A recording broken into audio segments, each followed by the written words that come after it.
Joining us on the line is Douglas Carswell. He's president and CEO of the Mississippi Center for Public Policy, previously a member of the British Parliament for 12 years. He co-founded Vote Leave, the official campaign that won the Brexit referendum. Douglas, thanks so much for joining the show. Great to talk to you. Hi, Ben. Good to be on your show.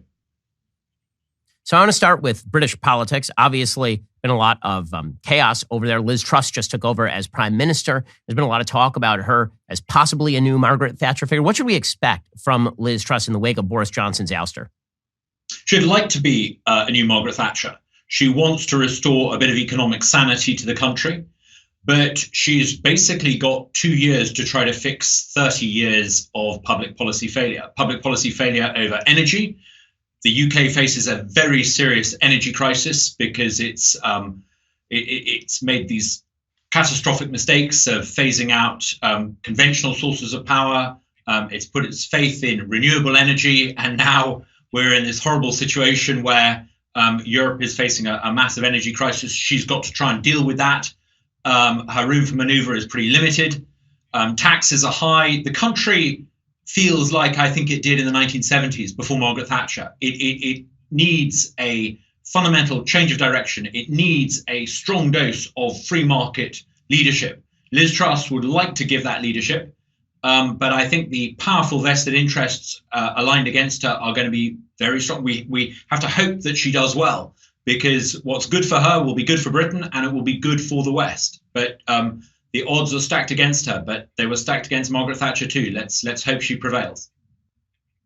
So, Douglas, how long does she have before the next election comes up? Obviously, in the polls right now, Labour looks like it is poised to take over, which is an amazing turn of events given the fact that Boris Johnson won a historic victory not all that long ago and Labour seemed to be on the ropes. I wouldn't. She's got 24 months and Labour is ahead in the polls, but I think it's a salvageable situation. Fundamentally, people voted for Margaret Thatcher because they realized that she was someone who was going to try and take the country in a different direction. The old way of doing things had failed. It needed a different direction. And I think people might think the same about Liz Truss. You know, we've had, as I said, 30 years of orthodox policy on the economy, on energy, on immigration. It's led Britain into this terrible economic situation that Britain is in now. Living standards are likely to fall by 4 or 5% this year. People are literally not going to be able to afford to heat their homes this winter. That is the dire economic condition of the country. She's the only person in Britain in a position of leadership who thinks that we need to try free market ideas and we need to reject the old orthodox ideas and try something new. And so I think actually, like Margaret Thatcher, the good sense of the British people might actually rally to her. Margaret Thatcher never lost an election. Margaret Thatcher was very unpopular amongst elite opinion formers, but ordinary voters rallied to her. And I hope and pray we see something similar with Liz Truss. Because if she fails, Britain will become a banana republic. It will become a socialist country, and it will be like much of the rest of Europe, a country that is basically unable to maintain 21st century standards of living anymore. We're speaking with Douglas Carswell. He's president and CEO of the Mississippi Center for Public Policy. So, Douglas, to switch topics for a moment, you have been presiding over a center that takes a look at the sort of corruption that is inherent in the state in which you reside, Mississippi. And we're seeing some of that corruption play out in the city of Jackson, where they have a serious water crisis. The media have tried to attribute this to systemic racism. What exactly has been happening in Jackson, Mississippi? Jackson, Mississippi is a city of 150,000 people, and yet it's been without fresh drinking water. As you rightly say, the media narrative that we're supposed to accept is that this is evidence of racism. It's supposedly showing the callous indifference of a majority white state population to the fortunes of a black majority city.